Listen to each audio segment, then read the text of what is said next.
Hi hello ಎಲ್ರಿಗೂ ನಮಸ್ಕಾರ. ನೀವು ನೋಡ್ತಿದ್ರೆ SSTV. ನಾನು ಅಶ್ವಿನಿ. ಇವತ್ತು ನಮ್ಮ ಜೊತೆ ಇದ್ದಾರೆ ಹೆಜ್ಜಾರು ಚಿತ್ರತಂಡ. ಬನ್ನಿ ಅವ್ರನ್ನ ಮಾತಾಡ್ಸೋಣ. ಎಲ್ಲರೂ ಹೇಗಿದ್ದೀರಾ? ಸೂಪರ್ ಆಗಿದ್ದೀವಿ. ನೀವು? ನಾವು ಕೂಡ ಚೆನ್ನಾಗಿದ್ದೀವಿ ಸರ್.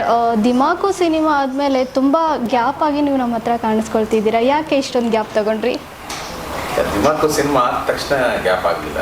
ದಿಮಾಕು ಆದಮೇಲೆ ಸುಮಾರು ಕಂಟೆಂಟ್ ಓರಿಯೆಂಟೆಡ್ ಸಿನಿಮಾಗಳು ಮಾಡೋಕ್ಕೆ ಶುರು ಮಾಡ್ಬಿಟ್ವಿ. ನಾನು ದಯಾಳ್ ಅವ್ರ ಜೊತೆ ಸೇರಿಕೊಂಡು ಹೆಚ್ಚಿಗೆ ಬರವಣಿಗೆ ರೈಟರ್ ಆಗಿ ನನಗೆ ಹೆಚ್ಚು ಗುರುತಿಸ್ಕೊಡೋ ಅವಕಾಶ ಸಿಕ್ತು. ಸೊ ಆ್ಯಂಡ್ ದಯಾಳ್ ಅವ್ರ ಜೊತೆನೇ ನನ್ನ ಜರ್ನಿ ಇತ್ತು. ಹಗ್ಗದ ಕೊನೆ, ಪುಟ 109, ಆ ಕನ್ನಡ ರಾತ್ರಿ, ಈ ಥರ ಒಂದು ಕ್ರಿಯೇಟಿವ್ ಕಂಟೆಂಟ್ ಓರಿಯೆಂಟೆಡ್ ಸಿನಿಮಾಗಳ ಅಲ್ಲಿ ಬ್ಯುಸಿಯಾಗಿದ್ದೆ. ಅದಾದ ನಂತರ ಒಂದು 8 ವರ್ಷಗಳು ನಾನು ಪರಿಪೂರ್ಣವಾಗಿ ನಿರ್ದೇಶನದಲ್ಲಿ ನನ್ನನ್ನು ತೊಡಗಿಸ್ಕೊಂಡಿದ್ದೆ. ಹಾಗಾಗಿ ತೆರೆ ಮೇಲೆ ಬರಲಿಲ್ಲ ಅನ್ನೋದಷ್ಟೇ ಗ್ಯಾಪು. ಬಟ್ ನಾವು ಇಂಡಸ್ಟ್ರಿಯಲ್ಲಿ ನಮ್ಮ ಪ್ರತಿಭೆಗೆ ತಕ್ಕಂತೆ ಏನೇನು ಸಿಗ್ತೋ ಅದರಲ್ಲಿ ಸಕ್ರಿಯವಾಗಿದ್ವಿ. ಇವಾಗ ಭೂಮಿಗೆ ಬಂದ ಭಗವಂತ ಸೀರಿಯಲಲ್ಲಿ ಡೈಲಿ ನೋಡ್ಬೋದು ನಿಮ್ಮನ್ನು. ನಿಮ್ಗೇನಾದರೂ ಭಗವಂತ ಕಾಣಿಸ್ಕೊಳ್ತಾರೆ ಹಾಗಿದ್ರೆ ಸೀರಿಯಲಲ್ಲಿ? ನನ್ನ ಜೊತೆನೇ ಇದ್ದಾರೆ. ಮಾತಾಡ ಭಗವಂತ ಅವ್ರು ಯಾರು ಕಾಣಿಸಲ್ಲ? ನೀವು ಕೇಳಿಸ್ತಿಲ್ಲ. ಇಲ್ಲ, ಅವ್ರು ಕಾಣಿಸಲ್ಲ, ಕೇಳಿಸಲ್ಲ. ನನಗೆ ಮಾತ್ರ ಅಲ್ಲ, ನಮ್ಮ ಬಗ್ಗೆ ಏನು ಹೇಳ್ತಿದ್ದಾರೆ ಅಂತ ಏನಾರು? ನಿನ್ನ ಬಗ್ಗೆನಾ? ಹೆಜ್ಜಾರು ಚಿತ್ರದ ಬಗ್ಗೆ ಮಾತಾಡು ಅಂತ ಹೇಳ್ತಿದ್ದೆ ಭಗವಂತ. ಓಕೆ, ಥ್ಯಾಂಕ್ಸ್ ಭಗವಂತ, ನಿನ್ನ ಬಗ್ಗೆ ಆಮೇಲೆ ಮಾತಾಡೋಣ ಅಂತ. ಸರಿ, ಹೆಜ್ಜಾರು ಕಾನ್ಸಂಟ್ರೇಟ್ ಮಾಡಿ ಅಂತ ಹೇಳಿ. ಎಷ್ಟು ಚೆನ್ನಾಗಿದೆ ದೇವ್ರ ಹತ್ರ ಬಾಂಡಿಂಗ್ ಆಗಿದೆ. ದೇವ್ರಿಗೆ ಏನಾದರೂ ಅಪ್ಲಿಕೇಶನ್ ಹಾಕಬೇಕಾಗಿದ್ರೆ ಟೆಂಪಲ್ಗೆ ಹೋಗೋ ಅವಶ್ಯಕತೆನೇ ಇಲ್ಲ ನಾವುಗಳು. ಈ ಟೆಂಪಲ್ ಅನ್ನೋದೇನಿದೆ, ನಾವೀಗ ಊಟ ಮಾಡಬೇಕು ಅಂದರೆ ಅಡುಗೆ ಮನೆಗೆ ಹೋಗ್ತೀವಿ, ತಟ್ಟೆ ಬಡಿಸ್ಕೊಳ್ತೀವಿ, ಬಂದೊಂದು ಜಾಗದಲ್ಲಿ ಕೂತ್ಕೊಳ್ತೀವಿ, ಊಟ ಮಾಡ್ತೀವಿ. ಅದೇ ರೀತಿ ಅದು ಅನ್ನ, ದೇವರು ಅಲ್ವಾ? ಸೊ ನಾವು ಕೂತ ಜಾಗದಲ್ಲೇ ನನಗೆ ಅನ್ನ ಬೇಕು, ನನಗೆ ಸಾರು ಬೇಕು ಅಂದರೆ ಬರಲ್ಲ ಅಲ್ವಾ? ನಾವು ಹೋಗಿ ಒಂದು ಪ್ರಯತ್ನ ಪಡಬೇಕು, ತಟ್ಟೆ ಎತ್ಕೋಬೇಕು, ಅನ್ನ ಹಾಕೋಬೇಕು, ಸಾರು ಹಾಕೋಬೇಕು, ಒಂದು ಕಡೆ ಬರಬೇಕು. It's A process. ದೇವಸ್ಥಾನದಲ್ಲಿ ದೇವರು ಇದ್ದಾನೆ ಅನ್ನೋದು ಒಂದು ನಂಬಿಕೆ. ಸೊ ಅಲ್ಲಿಗೆ ಹೋಗಿ ನೋಡಪ್ಪ, ಇದು ನಮ್ಮ ಪ್ರಾಬ್ಲಮ್, ಅಥವಾ ನನಗೆ ಈ ಥರ ಒಂದು ಇವತ್ತು ಹ್ಯಾಪಿಯಾಗಿಟ್ಟಿದೆ ಇವತ್ತು ದಿವಸ, ನಿನಗೊಂದು ಥ್ಯಾಂಕ್ಸ್. ಸೊ ದೇವಸ್ಥಾನ ಅನ್ನೋದು ಎಂಟಿಟಿನೇ ಬೇರೆ, ಅದನ್ನು ಆದರೆ ಅವರವರ ನಂಬಿಕೆಗೆ ಬಿಟ್ಟಂಥದ್ದು. ಸೊ ದೇವ್ರು ನಮ್ಮ ಜೊತೆನೇ ಇದ್ದಾನೆ, ನೀವು ದೇವಸ್ಥಾನಕ್ಕೆ ಹೋಗಬೇಡ ಅಂತ ಹೇಳಿದ್ರೆ ದಟ್ ಇಸ್ ಫೂಲಿಶ್ನೆಸ್. ಸೊ ದೇವ್ರಿಗೆ ನಾವೆಲ್ಲ ಜನ ಎಲ್ಲ ಸೇರಿಕೊಂಡು ನಮ್ಮ ನಾಗರಿಕತೆ ಬೆಳೆದ ಹಾಗೇನೆ ದೇವರಿಗೆ ಅಂತ ಒಂದು ಜಾಗ, ದೇವರಿಗೆ ಅಂತ ಒಂದು ಮನೆ, ಅದಕ್ಕೆ ಮನೆಗೆ ದೇವ್ರ ಮನೆ ಅಂತ ಸಪ್ರೇಟ್ ಆಗಿಟ್ರು. ಆ ರೀತಿ ದೇವಸ್ಥಾನಕ್ಕೆ ಹೋಗಬೇಕು ಅನ್ನೋದು ಅದೊಂದು ನಮ್ಮ ಸಂಪ್ರದಾಯ. ಅಲ್ಲಿ ದೇವರು ಇರ್ತಾನೆ ಇಲ್ಲ ಅನ್ನೋದು ಅದು ವಾಸ್ತವಕ್ಕೆ ಮೀರಿದಂತಹ ವಿಚಾರ. ಅದನ್ನು ನಾವು ಚರ್ಚಾತೀತ ವಿಚಾರ. ಅಲ್ಲಿ ಹೋಗಿ ದೇವರು ಇದ್ದಾನೆ ಅನ್ನೋ ನಂಬಿಕೆಯಲ್ಲಿ ನಾವು ಪ್ರಾರ್ಥನೆ ಮಾಡ್ತೀವಿ ಅಷ್ಟೇ. ನಿಮ್ಮ ಸಿನಿಮಾದ ಡೈರೆಕ್ಟರು ನಿಮ್ಮಗಳ ಬಗ್ಗೆ, ಸಿನಿಮಾ ಹೀರೋಯಿನ್ ಬಗ್ಗೆ ತುಂಬ ಚೆನ್ನಾಗಿ ಹೇಳ್ತಾ ಇದ್ರು. ನಾನು ಏನು ಅಂದ್ಕೊಂಡು ಸ್ಟೋರಿ ಮಾಡಿದ್ದೆ ಅದಕ್ಕೆ ತುಂಬ ಚೆನ್ನಾಗಿ ಜೀವ ತುಂಬಿದ್ದಾರೆ ಅಂತ. ಒಂದ್ಸರಿ ನಿಮ್ಮ ಬಾಯಿಂದ ನಿಮ್ಮ ಪಾತ್ರಗಳ ಬಗ್ಗೆ. ನನ್ನ ಪಾತ್ರದ ಹೆಸರು ಭಗತ್ ಅಂತಾನೆ. Usual routine commercial cinema hero ಥರ ಇಲ್ಲ. ಅದೇ ನನಗೆ ಖುಷಿ ಕೊಟ್ಟಿದ್ದು. ಈಗ ಒಂದು ವಿಷಯ, ಒಂದು ಸಮಸ್ಯೆ ಆಗಲಿ, ಒಂದು ವಿಷಯ ಆಗಲಿ ನಿಮಗೆ ಗೊತ್ತಿದ್ದಾಗ ಅದನ್ನು ಸಾರ್ಟ್ ಔಟ್ ಮಾಡ್ಕೊಳ್ಳೋದು ತುಂಬ ಈಸಿ. ಯಾವುದೋ ಒಂದು ವಿಷಯ ನಿಮ್ಗೆ ಗೊತ್ತಿಲ್ಲದೆ ಇರೋದು, ಅದನ್ನು ನೀವು ಹೇಗೆ ಸಾಲ್ವ್ ಮಾಡ್ತೀರಾ ಅಂದರೆ ಆ ಸಿಚುವೇಶನಿಗೆ ಬಿದ್ದಾಗ ಅದರಿಂದ ಹೊರಗಡೆ ಬರೋದು ಹೇಗೆ ಅಂತ ಗೊತ್ತಾಗಲ್ಲ. ಅದೇ ಥರ ಒಂದು ಪ್ಯಾರಲಲ್ ಲೈಫ್ ಸ್ಟೋರಿ ನನ್ನ ಲೈಫಲ್ಲಿ ನಡೆದಿದ್ದು ಇನ್ನೊಬ್ಬರ ಲೈಫಲ್ಲಿ ನಡೆದಿತ್ತು ಅನ್ನೋದು ನಮಗೆ ಗೊತ್ತಾದಾಗ ಅದನ್ನು ಹೇಗೆ ಬ್ಯಾಲೆನ್ಸ್ ಮಾಡ್ಕೊಂಡು ಹೋಗ್ತೀನಿ ಅನ್ನೋದೇ ಸಿನಿಮಾ. ಓಕೆ, ನನ್ನ ಪಾತ್ರದ ಹೆಸರು ಜಾನಕಿ ಅಂತ. ಸೊ ಜಾನು ಅಂತ ಕರೀತಾರೆ. ಜಾನಕಿಗೆ ಭಗತ್ ನೋಡೋದ್ರ ಮೇಲೆ ಒಂದು ಲವ್ ಇಂಟ್ರೆಸ್ಟ್ ಇರುತ್ತೆ. ಇನಿಷಿಯಲಿ ಅವಳ ಪಾತ್ರ ಬಂದು ತುಂಬ ಲೈವ್ಲಿ ಇರ್ತಾಳೆ. ಹೋಗ್ತಾ ಹೋಗ್ತಾ ಏನೋ ಅವಳು ಜೀವನದಲ್ಲಿ ಏನೋ ಘಟನೆ ನಡೆಯುತ್ತೆ, ಅವಳು ತುಂಬ ಸಪ್ರೆಸ್ ಆಗ್ತಾಳೆ. ಸೊ ಏನೋ ಒಂದು ಹೇಳೋಕ್ಕಿರುತ್ತೆ ಅವಳಿಗೆ, but she'll keep it herself. So ಲಾಸ್ಟಲ್ಲಿ ನಿಮಗೆ ತುಂಬ ಅದು ನೆನಪಿರುತ್ತೆ ಆ ಪಾತ್ರ. ಗೊತ್ತಾಗುತ್ತೆ ಮೂವಿ ನೋಡ್ತಾ ಏನಿದೆ ಅಂತ. ನವೀನ್ ಸರ್ ಈ ಸಿನಿಮಾದಲ್ಲಿ ನೆಗೆಟಿವ್ ಕ್ಯಾರೆಕ್ಟರ್ ಮಾಡ್ತಾ ಇದ್ದಾರಾ ಅನ್ನೋದು ನನ್ನ ಪ್ರಶ್ನೆ. ನೆಗೆಟಿವ್ ನನ್ನ ಸುತ್ತಮುತ್ತ ಇರೋ ಪಾತ್ರಗಳಿಗೆ ಅದು negative. But as an individual ಅಂದರೆ ನನ್ನ ಕ್ಯಾರೆಕ್ಟರ್ ಏನಿದೆ, ದೇವಿ ಅಂತ ಒಂದು ಪಾತ್ರ, ಅವನಿಗದು ನೆಗೆಟಿವ್ ಆಗಲ್ಲ. ಯಾಕೆಂದರೆ ಈಗ ಆ ದೇವಿ ಅನ್ನೋ ಪಾತ್ರ ತನ್ನ ಬಿಸ್ನೆಸ್ಸಿಗೆ, ತನ್ನ ಕುಟುಂಬಕ್ಕೆ, ತನ್ನವರಿಗೆ ಏನಾದರೂ ತೊಂದರೆ ಆದರೆ ಅವನು ಯಾರನ್ನೂ ಬಿಡಲ್ಲ. ಸೊ ಹಾಗಾಗಿ ಹೊರಗಿನವ್ರಿಗೆ ನಾನು ವಿಲನ್ನು, ನಾನು ಹೀರೋ. ಓಕೆ, ಚೆನ್ನಾಗಿ ಹೇಳಿದ್ರಿ. ಅಂದ್ರೆ ಅವ್ರು ಮಾತಾಡುವಾಗ ಅವರು ರೈಟರ್ ಅನ್ನೋದು ಗೊತ್ತಾಗ್ಬಿಡುತ್ತೆ. ಅಂದ್ರೆ ಅಪ್ರಿಷಿಯೇಟ್ ಮಾಡಲೇಬೇಕು ಸರ್. ಅವ್ರ ಒಂದು ಅನ್ನ ದೇವರ ಬಗ್ಗೆ ಹೇಳಿರೋದು ನನಗೆ ಖುಷಿ ಆಯ್ತು. ಏನ್ ಸಿಕ್ಕಿದ್ದಾರೆ, ಎಲ್ಲಿ ಕನೆಕ್ಟ್ ಮಾಡ್ತಾ ಇದ್ದಾರೆ. ಡೈರೆಕ್ಟರು ಹೀರೋಯಿನ್ ಎಕ್ಸ್ಪ್ರೆಷನ್ ಬಗ್ಗೆ ತುಂಬ ಹೊಗಳ್ತಾ ಇದ್ರು.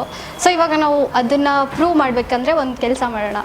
ನಿಮ್ಮ ಡೈರೆಕ್ಟರ್ ಬೈದಾಗ ನೀವು ಯಾವ ಥರ ಎಕ್ಸ್ಪ್ರೆಷನ್ನು, ಅದೇ ಹೀರೋ ನಿಮ್ಮನ್ನು ಹೊಗಳಿದಾಗ ಈ ಥರ ಕೆಲವೊಂದು ಎಕ್ಸ್ಪ್ರೆಷನ್ ಟೆಸ್ಟ್ ಮಾಡೋಣ. ಸರ್ ಹೇಳಿದ್ದು ಯಾವ ಥರ ವರ್ಕ್ ಆಗುತ್ತೆ ಅಂತ. ಓಕೆನಾ? ಇವಾಗ ತುಂಬ ಸೀರಿಯಸ್ ಸೀನ್ ನಡೀತಾ ಇದೆ, ನೀವೇನೋ ಸ್ವಲ್ಪ ಮಿಸ್ಟೇಕ್ ಮಾಡಿದ್ರಿ, ಡೈರೆಕ್ಟ್ರು ಬೈದರು, ಆ ಥರ ಆವಾಗ ಯಾವ ಥರ ಎಕ್ಸ್ಪ್ರೆಷನ್? ಇಲ್ಲ, ನಿಮ್ಮ ಡೈರೆಕ್ಟರ್ ಹೇಳಿದ್ದು ತುಂಬ ಚೆನ್ನಾಗಿ ಎಕ್ಸ್ಪ್ರೆಷನ್ ಕೊಡ್ತಾರೆ ಅಂತ. ಅದೇ ಅಂದ್ರೆ ನಾನು ಆಕ್ಚುಲಿ ಸೆಟ್ ಅಲ್ಲಿ ಡೈರೆಕ್ಟರ್ ಏನಾದ್ರು ಆ ಥರ ಹೇಳಿದ್ದೆ, ಸಿಟ್ಟು ಆಗಲ್ಲ. ಬಿಕಾಸ್ ಅದು ನನ್ನ ಇದು ಸೆಟ್ ಅಲ್ಲಿ ನಾನು ಯಾವತ್ತೂ ಸಿಟ್ಟು ಆಗಲ್ಲ. ಬಿಕಾಸ್ ನನಗೆ ಅದು ಅಫೆಕ್ಟ್ ಮಾಡುತ್ತೆ. ಇವಾಗ ಒಂದು ಅದಾದ್ಮೇಲೆ ನೆಕ್ಸ್ಟ್ ರೊಮ್ಯಾಟಿಕ್ ಸೀನ್ ಇದ್ರೆ ನಾನು ಅಂತ ಇರೋಕ್ಕಾಗಲ್ಲ ಅಲ್ಲ. ಸೊ ನಾನು ಓಕೆ ಸರ್ ಅಂತ ಹೇಳ್ಬಿಟ್ಟು ಟ್ರೈ ಟು ಟೇಕ್. ಓಕೆ, ಇವಾಗ ಸೀನ್ ನಡೀತಾ ಇದೆ, ಅದ್ರಲ್ಲಿ ನೀವು ಸಿಟ್ಟು ಮಾಡ್ಕೋಬೇಕು. ಹಾಂ,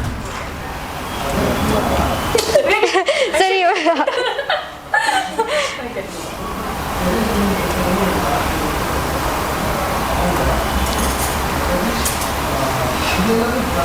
ಹೌದಾ? ಮಗದಲ್ಲಿ ತೋರಿಸಿ ಅಂತ ಹೇಳಿ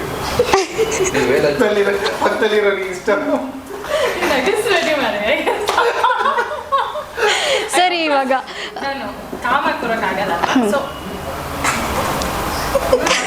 ಆಗಲ್ಲ. ಅಲ್ಲ ರೀ, ಕೋಪ ಮಾಡ್ಕೊಳ್ಳಿ ಅಂದ ತಕ್ಷಣ ಬೇರೆ ತಗೊಂಡು ಹಿಂಗೆ ಇದು ಕೋಪದ ನಿದರ್ಶನ. ಹಂಗಾರೆ ಥಿಂಕ್ ಮಾಡಿ ಅಂದ್ರೆ ಹಿಂಗೆ ಹೋಗ್ಬಿಡ್ತೀರಾ? ಬಾಡಿ ಲ್ಯಾಂಗ್ವೇಜ್ ಅದು ಬರುತ್ತೆ. ಕೋಪ ಅಂದ್ರೆ ಓಕೆ ಹೀಗೆ ಮಾಡಿ ಅಲ್ಲ ಸರ್, ಅದು ಆ ಟೈಮಲ್ಲಿ ಇತ್ತು ಥಿಂಕ್ ಮಾಡು ಅಂದರೆ ಕೋಪ ಮಾಡ್ಕೋ. ಇವಾಗೆಲ್ಲ ಅಪ್ಡೇಟ್ ಆಗಿದೆ, ಆ ಥರ ಎಲ್ಲ ಮಾಡಲ್ಲ. ಸರಿ ಆಯ್ತು, ಇವಾಗ ಅವ್ರು ಹೊಗಳ್ತಾರೆ ನಿಮ್ಮನ್ನ, ನೀವು ನಾಚ್ಕೊಳ್ಬೇಕು. ಹೌದು.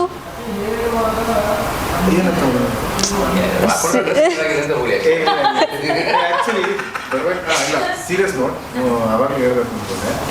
ತುಂಬ ಚೆನ್ನಾಗಿದೆ, ನಿಮಗೆ ಚೆನ್ನಾಗಿ ಕಾಣಿಸ್ತಾ ಇದೆ. ಇಲ್ಲ, ಇದು ಏನೋ ನಾರ್ಮಲ್ ಚೆನ್ನಾಗಿದೆ, ಬಟ್ಟೆ ಚೆನ್ನಾಗಿ ಏನೋ ಸ್ವಲ್ಪ ರೊಮ್ಯಾಂಟಿಕ್ ಆಗಿ. ನೀವು ಯಾರು ಇರ್ಬೋದ? ಪರವಾಗಿಲ್ಲ, ನಾವಿರ್ತೀವಿ. ರೊಮ್ಯಾಂಟಿಕ್ ನೋಡ್ಬೇಕಲ್ವಾ? ಓಕೆ ಸರ್, ನಿಮ್ದು ಆಗಲ್ಲ. ಮಾಡ್ಕೊಳಪ್ಪ.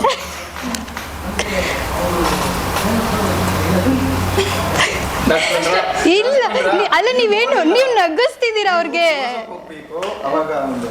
ಹೇಳ್ಬೇಕಂತ ಇಲ್ಲ, ಕನ್ನಡದಲ್ಲಿ ಮಾತಾಡ್ಬೇಕು. ನೋಡಿ ರಿಯಾಕ್ಷನ್ ಇದು ಕಣ್ಣಲ್ಲ.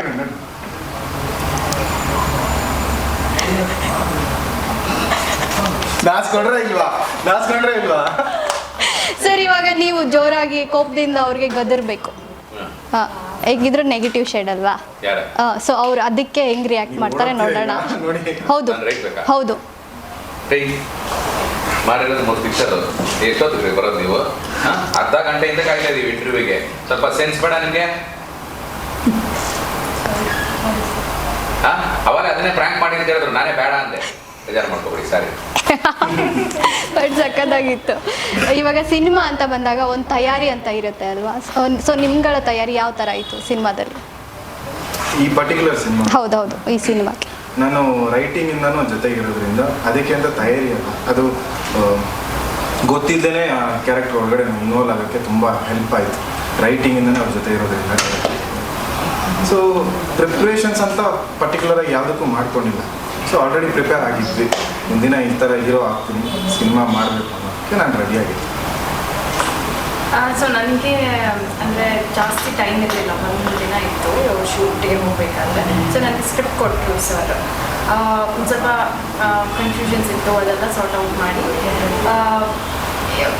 ಫಸ್ಟ್ ನನಗೆ ಕ್ಲಿಯರ್ ಆಗಿ ರೋಲ್ ಅರ್ಥ ಆಗಬೇಕು. ಸೊ ರೋಲ್ ಕ್ಲಿಯರಾಗಿ ಅರ್ಥ ಆಯಿತು, ಸ್ಟೋರಿ ಅರ್ಥ ಆಯಿತು. ಅಲ್ಲಿ ಹೋಗಿ ಅದು ಇಮ್ಯಾಜಿನ್ ಮಾಡಿ ಆ ಮೊಮೆಂಟ್ನ ನಾನು ಎಂಜಾಯ್ ಮಾಡಿದೆ. ಸರ್, ನೀವು ಇವಾಗ ಒಂದು ಸ್ಕ್ರಿಪ್ಟನ್ನು ನೀವು ಆಯ್ಕೆ ಮಾಡ್ಕೊಳ್ಳುವಾಗ ನೀವು ಯಾವ ಥರ, ಅಂದರೆ ಈ ಸಿನಿಮಾನ ನೀವು ಆಯ್ಕೆ ಮಾಡ್ಕೊಂಡಿದ್ದು ಏನು ಇಷ್ಟ ಆಗಿ ನಿಮಗೆ ಆಯ್ಕೆ ಆಯಿತು? ಸ್ಕ್ರಿಪ್ಟನ್ನು ಆಯ್ಕೆ ಮಾಡ್ಕೊಳ್ಳೋ ಲೆವೆಲ್ಗೆ ನಾವು ಬೆಳೆದಿಲ್ಲ. ಒಂದು ಸ್ಕ್ರಿಪ್ಟ್ ನಮ್ಮನ್ನು ಆಯ್ಕೆ ಮಾಡ್ಕೊಳುತ್ತೆ. ಈ ಈ ಪಾತ್ರನ ಅವರು ಬರೀಬೇಕಾದ್ರೆ ಹೀರೋ ಅವ್ರ ಜೊತೆನೇ ಇದ್ದಿದ್ದರಿಂದ ಅವರ ಹೀರೋ ಕ್ಯಾರೆಕ್ಟರ್ನ ಅವ್ರ ಜೊತೆಗೆ ಟ್ರಾವೆಲ್ ಮಾಡ್ಕೊಂಡು ಹೋಗಿದ್ರಿಂದ ಅವ್ರ ಮನಸ್ಸಲ್ಲಿ ಈ ಭಗತ್ ಅನ್ನೋ ಪಾತ್ರನೇ ಭಗತ್ ಮಾಡ್ತಾರೆ ಅಂತ ಫಿಕ್ಸ್ ಆಗಿ ಅವರು ಬರೆದಿರೋರು. ಆದರೆ ನನ್ನ ಪಾತ್ರ ಏನಿದೆ, ನಾನು ಮಾಡಬೇಕು ಅಂತ ಬರೆದಿಲ್ಲ ಅವರು. ಆ ಪಾತ್ರನ ಬರೆದಿದ್ದಾರೆ. ಕಥೆಗೆ ಅದು ಎಷ್ಟು, ಕತೆ ಒಳಗಡೆ ಅದು ಎಷ್ಟು ಕೆಲಸ ಮಾಡಬೇಕು, ಅದರಿಂದ ಬೇರೆ ಪಾತ್ರಗಳಿಗೆ ಎಷ್ಟು ಪ್ರಭಾವ ಬೀರುತ್ತೆ, ಕಥೆಗೆ ಅದರ ಪ್ರಭಾವ ಏನು, ಅದೆಲ್ಲವನ್ನು ಫಸ್ಟು ಬರ್ಕೊಂಡಿದ್ದಾರೆ. ಅದಾದ ಮೇಲೆ ಈ ಪಾತ್ರಕ್ಕೆ ನವೀನ್ ಅವರು ಇದ್ದರೆ ಚೆನ್ನಾಗಿರುತ್ತೆ ಅಂತ ಅವ್ರು ಆಮೇಲೆ ಡಿಸೈಡ್ ಮಾಡಿದ್ರು. ಸೊ ಫಸ್ಟ್ ಸೃಷ್ಟಿಯಾಗಿರೋದು ಪಾತ್ರಧಾರಿಗೋಸ್ಕರ ಪಾತ್ರ ಅಲ್ಲ, ಪಾತ್ರಕ್ಕೋಸ್ಕರ ಪಾತ್ರಧಾರಿ. ಇದು ಈಗ ಈ ಸಿನಿಮಾದಲ್ಲಿ ನಾನು ಈ ನೆಗೆಟಿವ್ ಶೇಡ್ ಮಾಡ್ತಾ ಇದ್ದೀನಿ ಅಂತ ಅಂದಾಗ ನಿಮ್ಗೆ ಇದು ಚಾಲೆಂಜಿಂಗ್ ಆಗಿದೆ ಅಂತ ಅನಿಸುತ್ತಾ? 100% ಚಾಲೆಂಜಿಂಗ್ ಚಾಲೆಂಜಿಂಗ್ ಅಂದರೆ ನಾನು ಆಗಲೇ ಹೇಳಿದೆ, ನಾವು ಮಾಡುವ ಪಾತ್ರ ಯಾವಾಗ ಚಾಲೆಂಜ್ ಆಗುತ್ತೆ ಅಂದರೆ ಅದಕ್ಕೆ ಕ್ರಿಯೇಟ್ ಮಾಡಿರುವಂಥ ಸನ್ನಿವೇಶ ಚಾಲೆಂಜಿಂಗ್ ಆಗಿ ಅವ್ರು ಕ್ರಿಯೇಟ್ ಮಾಡಿದ್ರೆ, ಸೊ ನಾವು ಹೆಚ್ಚಿಗೆ ಅದರಲ್ಲಿ ಪ್ರೆಷರ್ ಹಾಕೋದೇ ಬೇಕಾಗಿಲ್ಲ. ಸೊ ನ್ಯಾಚುರಲ್ ಆಗಿ ಅದು ಲಿಫ್ಟ್ ಆಗಿಬಿಡುತ್ತೆ. ಸೊ ಇವ್ರು ಆ ಥರ ಡಿಸೈನ್ ಮಾಡ್ಕೊಂಡಿದ್ದ ರೀತಿನೇ ತುಂಬ ಚೆನ್ನಾಗಿತ್ತು. ಸೊ ನಾವು ತುಂಬ ಸಹಜವಾಗಿ ಅಭಿನಯ ಮಾಡಿದ್ರು ಅಥವಾ ಸುಮ್ಮನೆ ಅಲ್ಲಿ ನಿಂತ್ರೂ ಅದು ಇಂಪ್ಯಾಕ್ಟ್ ಕ್ರಿಯೇಟ್ ಮಾಡ್ತಾ ಇತ್ತು. ಹಾಗಾಗಿ ಇಟ್ಸ್ ಆಲ್ ಇಸ್ ಡೈರೆಕ್ಟರ್ಸ್ ಪ್ರಿಪ್ರೇಷನ್ನು. ಸೊ ನಮಗೆ ಹೀಗೆ ಅವರು ನನಗೆ ಕೊಟ್ಟಂಥ ಡ್ರೆಸ್ ಆಗಿರ್ಬೋದು, ಮೀಸೆ ರೀತಿ ಏನೋ ಒಂದು ಮಾರ್ಕು, ಇದೆಲ್ಲ ನೀಟಾಗಿ ಡಿಸೈನ್ ಮಾಡ್ಕೊಂಡಿದ್ರಲ್ಲ, ಆ ಡಿಸೈನು ಕ್ಯಾರೆಕ್ಟರ್ನ ಡಿಫೈನ್ ಮಾಡ್ತಾರೆ. So it's directors perception and it's preparation. ನೀವು ಹಿಂದೆ ಮಾಡಿರೋ ಸಿನಿಮಾಗೂ ಈ ಸಿನಿಮಾಗೂ ನಿಮ್ಗೆ ಎಷ್ಟು ಡಿಫ್ರೆನ್ಸ್ ಅನಿಸುತ್ತೆ ನಿಮ್ಮ ಪಾತ್ರ? ಇದು ನನ್ನ 3ನೇ ಸಿನಿಮಾ. ಸೊ ನಾನು ಮಾಡಿರುವಂಥ 2 ಸಿನಿಮಾದಲ್ಲೂ ಬೇರೆ ಪಾತ್ರನೇ ಇತ್ತು. ಫಸ್ಟ್ ಸಿನಿಮಾ ಬೇರೆ, ಸೆಕೆಂಡ್ ಈ ಪಾತ್ರ ಸೆಕೆಂಡ್ ವೆರಿ ಡಿಫ್ರೆಂಟ್, ಕಂಪೇರ್ ಮಾಡೋಕ್ಕಾಗಲ್ಲ. ಒಂದೇ ಆನ್ಸರಲ್ಲಿ ಕಂಪೇರ್ ಮಾಡೋಕ್ಕೆ ಆಗಲ್ಲ, ಇದು ತುಂಬ ಡಿಫ್ರೆಂಟ್ ಆಗಿದೆ. ಹೌದು, ಬಿಕಾಸ್ ಅದು ಇವಾಗ ಎಕ್ಸ್ಪ್ಲೈನ್ ಮಾಡಿ ಸ್ಕೇಲು ತುಂಬ ದೊಡ್ಡದಾಗಿದೆ. ನೀವು ಹೇಳಿ, ಇವಾಗ ನಿಮ್ಮ ಸೀರಿಯಲಲ್ಲಿ ನಾವು ನಿಮ್ಮನ್ನು ನೋಡಿದ್ವಿ, ಇವಾಗ ಫಸ್ಟ್ ಸಿನಿಮಾ ನಿಮ್ಮದು, ಹೀರೋ ಆಗಿ ಕಾಣಿಸ್ಕೊಳ್ತಿದ್ದೀರಾ, ಹೇಗಿದೆ ಎಕ್ಸ್ಪೀರಿಯನ್ಸ್? ಒಂದೊಳ್ಳೆ ಸಿನಿಮಾ ಮಾಡಬೇಕು, ಜನರಿಗೆ ರೀಚ್ ಆಗಬೇಕು ಅನ್ನೋದು ತುಂಬ ಜನರ ಆಸೆ ಇರುತ್ತೆ. ಸೊ ಅದು ಎಕ್ಸಿಕ್ಯೂಷನ್ ಲೆವೆಲಲ್ಲೇ ತುಂಬ ಮ್ಯಾಟ್ರ್ ಆಗುತ್ತೆ. ಸೊ ಇವತ್ತು ಸಿನಿಮಾ ರೆಡಿ ಆಗಿದೆ, ಬಟ್ ಎಕ್ಸೈಟ್ಮೆಂಟ್ ತುಂಬ ಜಾಸ್ತಿ ಏನಿಲ್ಲ, ತುಂಬ ಕೆಲಸ ಇನ್ನೂ ಬಾಕಿ ಇದೆ. ಜನರಿಗೆ ಸಿನಿಮಾ ತೋರಿಸ್ಬೇಕು. ಅಂದರೆ ಜನ ಥಿಯೇಟ್ರಿಗೆ ಬಂದು ಥಿಯೇಟ್ರಲ್ಲಿ ಸಿನಿಮಾ ಎಂಜಾಯ್ ಮಾಡಿದ್ರೆ ಆವಾಗ ನಾವು ಅದನ್ನು ಎಕ್ಸ್ಪ್ರೆಸ್ ಮಾಡ್ಬೋದು. ಅಲ್ಲಿ ತನಕ ಸ್ವಲ್ಪ ಸ್ಲೋ ವೇಜಲ್ಲೇ ಹೋಗ್ತಾ ಇದೆ. ಸೀರಿಯಲ್ ಮಾಡಿದ್ದೀರಿ, ಇವಾಗ ಸಿನಿಮಾ ಮಾಡ್ತಿದ್ದೀರಿ, ನಿಮಗೆ ನಿಮ್ಮ ಪ್ರಕಾರ ಸಿನಿಮಾ ಬೆಸ್ಟಾ ಸೀರಿಯಲ್ ಬೆಸ್ಟಾ?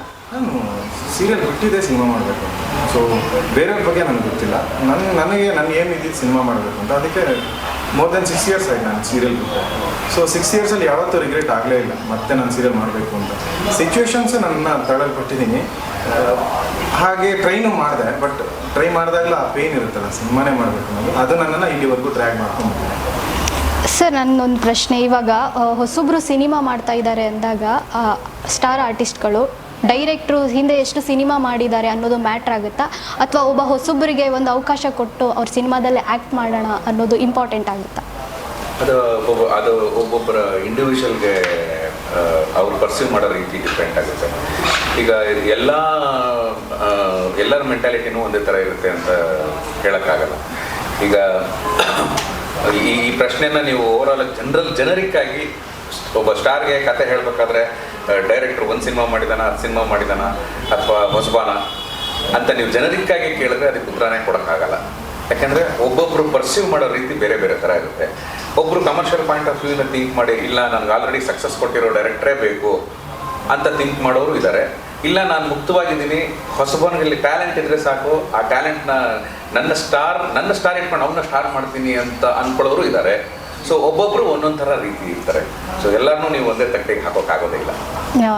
ಡೈರೆಕ್ಟರ್ ಬಗ್ಗೆ ಇಷ್ಟು ಚೆನ್ನಾಗಿ ಹೇಳಿದ್ರಿ, ಹಾಗಿದ್ರೆ ನಿಮ್ಮ ಸಿನಿಮಾ ಡೈರೆಕ್ಟರ್ ಬಗ್ಗೆ ನಾವು ಮಾತಾಡಿಲ್ಲ ಅಂದರೆ ತಪ್ಪಾಗುತ್ತೆ. ನಿಮ್ಮ ಸಿನಿಮಾ ಡೈರೆಕ್ಟರ್ ಬಗ್ಗೆ ಏನು ಹೇಳ್ತೀರಾ? ನಮ್ಮ ಹರ್ಷಪ್ರಿಯ ಅವರು ಡೈರೆಕ್ಟ್ರ ಈ ಸಿನಿಮಾಗೆ ಮೊದಲನೇ ಸಿನಿಮಾ ನಿರ್ದೇಶಕರವರು. ಆದರೆ ಅವರ ಸಂಬಂಧ ಒಂದು 22 ವರ್ಷದ ರಿಲೇಷನ್ಶಿಪ್ಪು. ಅವರು ನಮ್ಗೆ ಇಷ್ಟ ಆಗೋಕ್ಕೆ, ನಮ್ಮಿಬ್ಬರ ಸ್ನೇಹ ಸ್ಟಾರ್ಟ್ ಆಗೋದಕ್ಕೆ ಮೇನ್ ಫೌಂಡೇಶನ್ನು ಅವರ ರೈಟಿಂಗೇ ನನಗೆ ಅವರಲ್ಲಿ ಒಂದು ಸ್ನೇಹಿತನನ್ನು ಹುಡುಕೋ ಹಾಗೆ ಮಾಡಿದ್ದು. ಅಲ್ಲಿಂದ ನಮ್ಮ ಜರ್ನಿ ಸ್ಟಾರ್ಟ್ ಆಗಿದ್ದು. ಸೊ ಅವ್ರು ಬೆಳೆದಂತಹ ರೀತಿನ ನೀವು ಒಂದು ಇವ್ರದ್ದು ಪ್ರೊಫೈಲ್ ಹೇಳ್ರಿ ಅಂತ ಯಾರಾದರೂ ಹೇಳಿದ್ರೆ, ಇವ್ರು ರೈಟರ್ ಆಗಿದ್ರು, ಅಲ್ಲಿಂದ ಡೈಲಾಗ್ ರೈಟರ್ ಆದ್ರು, ಅಲ್ಲಿಂದ ಸ್ಕ್ರೀನ್ ಪ್ಲೇ ಆದ್ರು, ಅಲ್ಲಿಂದ ಒಂದು ಚಾನಲ್ ಹೆಡ್ ಆದ್ರು, ಅಲ್ಲಿಂದ ಇನ್ನೊಂದು ದೊಡ್ಡ ಸ್ಥಾನಕ್ಕೆ ಹೋದ್ರು, ನೆಕ್ಸ್ಟ್ ಕಟ್ ಮಾಡಿದ್ರೆ ಈ ಸ್ಥಾನದಲ್ಲಿ ಇರ್ತಾರೆ ಅಂತ ಎಕ್ಸ್ಪೆಕ್ಟೇಷನ್ನು. ಅದೆಲ್ಲವನ್ನು ಬಿಟ್ಟು ಅವ್ರು ಮತ್ತೆ ಇಲ್ಲಿಗೆ ಬಂದ್ಬಿಟ್ಟು ನಾನು ಡೈರೆಕ್ಟರ್ ಆಗ್ತೀನಿ ಅಂತ ಬಂದು ಹೇಳಿದ್ರು. ಅವ್ರು ಬಂದು ಹೇಳಿದಾಗ ಸಹಜವಾಗಿ ಎಲ್ರಿಗೂ ಆಶ್ಚರ್ಯ ಆಗೋ ರೀತಿ ನಮಗೂ ಆಶ್ಚರ್ಯ ಆಗಿದೆ. ಯಾಕಂದರೆ ಒಂದು ಕಂಫರ್ಟಬಲ್ ಆಗಿ ಅವ್ರು ಇಷ್ಟು ವರ್ಷದ ಒಂದು 15 ವರ್ಷದ ತಪಸ್ಸಿಗೆ ಒಂದು ಸ್ಥಾನಮಾನ ಸಿಕ್ಕಿದೆ ಆಲ್ರೆಡಿ. ಇಲ್ಲ ನಾನು ಮತ್ತೆ ಸ್ಕ್ರ್ಯಾಚಿಂದ ಸ್ಟಾರ್ಟ್ ಮಾಡ್ತೀನಿ, I want to prove as a director ಅಂತ ಬರೋದಿದೆಯಲ್ಲ, ಅದಕ್ಕೆ ಎದೆಗಾರಿಕೆ ಬೇಕು. ಆ ಎದೆಗಾರಿಕೆಯೇ ಈ ವ್ಯಕ್ತಿಯ ತಲೆಯಲ್ಲಿ ಯಾವುದೋ ಒಂದು ಹೊಸ ಆಲೋಚನೆ ಇದೆ, ಜನಗಳಿಗೆ ರೀಚ್ ಮಾಡ್ತೀನಿ ಅನ್ನೋ ನಂಬಿಕೆ ಇದೆ ಅನ್ನೋ ಒಂದು ಭರವಸೆ ನಮಗೂ ನ್ಯಾಚುರಲ್ ಆಗಿ ಕಾಣಿಸುತ್ತೆ. ಅದೇ ನನಗೂ ಕಾಣಿಸಿದ್ದು. ಸೊ ಇಟ್ಸ್ ಅ ವೆರಿ ಈ ಥರ ಒಂದು ಹೆಜ್ಜೆ ಇಡೋದಿದೆಯಲ್ಲ ತುಂಬ ಕಷ್ಟ. ಒಂದು ಸ್ಥಾನಕ್ಕೆ ಹೋದ್ಮೇಲೆ ಆಯ್ತು ಬಿಡಪ್ಪ ಆರಾಮಾಗಿ ನಾವು ಸೆಟ್ಲ್ ಆಗ್ಬಿಟ್ಟಿದ್ದೀವಿ. ಯಾಕಂದರೆ ಆ ಸ್ಥಾನದಲ್ಲಿ ಕೂತ್ಕೊಂಡು ಸುಮಾರು ಜನ ಡೈರೆಕ್ಟರ್ಗಳಿಗೆ ಅಣ್ಣ ನೀನು ಹಿಂಗೆ ಮಾಡಮ್ಮ ಅಂತ ಹೇಳ್ತಾ ಇದ್ದಂಥ ಪೊಸಿಷನ್ ಅದು. ಆ ಪೊಸಿಷನಲ್ಲಿದ್ದವರು ಮತ್ತೆ ಡೈರೆಕ್ಟರ್ ಪೊಸಿಷನ್ಗೆ ಬರ್ತಾರೆ ಅಂದರೆ ನಿಜವಾಗ್ಲೂ ಒಳಗಡೆ ಏನೋ ಸ್ಟಫ್ ಇದೆ. ಆ ಸ್ಟಫ್ ಇರೋದ್ರಿಂದನೇ ನಂಬಿಕೆ ಇಟ್ಕೊಂಡು ಅವರು ಈ ಸಿನಿಮಾನ ಮಾಡಕ್ಕೆ ಬಂದಿದ್ದಾರೆ ಅಂತ ಅನ್ನಿಸ್ತು. ಹಾಗಾಗಿ ಈ ಸಿನಿಮಾನ ನಾವು ಒಪ್ಕೊಂಡಿದ್ದು. ಆ್ಯಂಡ್ ಅವ್ರೇನು ಪ್ರಾಮಿಸ್ ಮಾಡಿದ್ರು ಕತೆ ಹೇಳಬೇಕಾದ್ರೆ ಹಿಂಗಿದೆ ಅದು ಏನು ಪ್ರಾಮಿಸ್ ಮಾಡಿದ್ರು ನನಗೊಬ್ಬನಿಗೆ ಅಲ್ಲ, ಆ ಕತೆಗೆ ಅವರೇ ಪ್ರಾಮಿಸ್ ಮಾಡ್ಕೊಂಡಿರ್ತಾರೆ. ಈ ಕತೆ ಬರೆದಾಗೆ ಈ ಕತೆನ ನಾನು ಇಷ್ಟೇ ಚೆನ್ನಾಗಿ ಪೋರ್ಟ್ರೇ ಮಾಡ್ತೀನಿ ಗುರು ಅಂತ ಆ ಕತೆಗೆ ಅವರು ಪ್ರಾಮಿಸ್ ಮಾಡಿರ್ತಾರೆ. ಆ ಕತೆ ಕೊಟ್ಟಿರೋ ಪ್ರಾಮಿಸ್ನ ತೆರೆ ಮೇಲೆ ನೋಡಿದಾಗ ಉಳಿಸ್ಕೊಂಡಿದ್ದಾರೆ. ನಿಮ್ಮನ್ನ ನೋಡ್ತಾ ಇದ್ರೆ ತುಂಬಾ ನಾಚಿಕೆ ಸ್ವಭಾವ ಅಂತ ಅನ್ಸುತ್ತೆ. ಯಾಕಂದ್ರೆ ಏಕೋ ತುಂಬಾ ಮುಜುಗರ ಈ ಥರ ಏನೋ ನಿಜಾನ ಅಥವಾ ಸುಳ್ಳ? ನಾನು ಗೆಸ್ ರಾಂಗ್ ಇದೆಯಾ?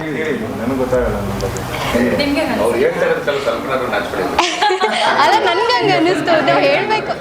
ಅಲ್ಲ ನಾನು ಹೇಳ್ತಿದ್ದೀನಿ ಅಂತ ಅಲ್ಲ, ಯಾಕೋ ನನ್ಗೆ ಹಂಗೆ ಅನ್ನಿಸ್ತು. ಅದಕ್ಕೆ ನೀವು ಅವ್ರ ಜೊತೆ ಆ್ಯಕ್ಟ್ ಮಾಡಿದಾರಲ್ಲ, ಸೊ ನಿಮಗೆ ಗೊತ್ತಿರುತ್ತೆ.